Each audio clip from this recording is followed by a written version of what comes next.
میدان عرفات میں آخری نبی رحمت محمد رسول اللہ نے 9 ذی الحجہ 10 ہجری کو آخری خطبہ حج دیا تھا۔ آئیے اس خطبے کے اہم نکات کو دہرا لیں، کیونکہ ہمارے نبی نے کہا تھا میری ان باتوں کو دوسروں تک پہنچائیں۔ حضرت محمد رسول اللہ نے فرمایا، نمبر 1، اے لوگو سنو، مجھے نہیں لگتا کہ اگلے سال میں تمہارے درمیان موجود ہوں گا۔ میری باتوں کو بہت غور سے سنو اور ان کو ان لوگوں تک پہنچاؤ جو یہاں نہیں پہنچ سکے۔ نمبر 2، اے لوگو، جس طرح یہ آج کا دن، یہ مہینہ اور یہ جگہ عزت و حرمت والے ہیں، بالکل اسی طرح دوسرے مسلمانوں کی زندگی، عزت اور مال حرمت والے ہیں، تم اس کو چھیڑ نہیں سکتے۔ نمبر 3، لوگوں کے مال اور امانتیں ان کو واپس کرو۔ نمبر 4، کسی کو تنگ نہ کرو، کسی کا نقصان نہ کرو، تاکہ تم بھی محفوظ رہو۔ نمبر 5، یاد رکھو تم نے اللہ سے ملنا ہے اور اللہ تم سے تمہارے اعمال کی بابت سوال کرے گا۔ نمبر 6، اللہ نے سود کو ختم کر دیا، اس لیے آج سے سارا سود ختم کر دو، معاف کر دو۔ نمبر 7، تم عورتوں پر حق رکھتے ہو اور وہ تم پر حق رکھتی ہیں، جب وہ اپنے حقوق پورے کر رہی ہیں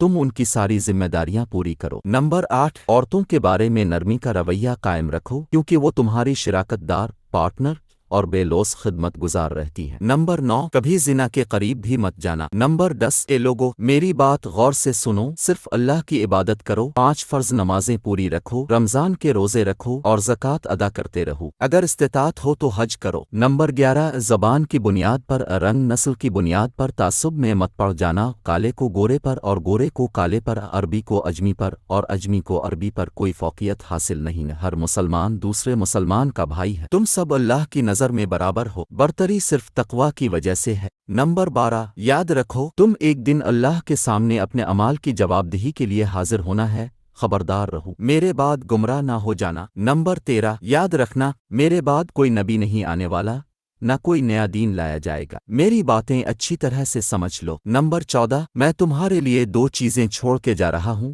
قرآن اور میری سنت، اگر تم نے ان کی پیروی کی تو کبھی گمراہ نہیں ہوگے۔ نمبر 15، سنو تم لوگ جو موجود ہو اس بات کو اگلے لوگوں تک پہنچانا اور وہ پھر اگلے لوگوں کو پہنچائیں، اور یہ ممکن ہے کہ بعد والے میری بات کو پہلے والوں سے زیادہ بہتر سمجھ اور عمل کر سکیں۔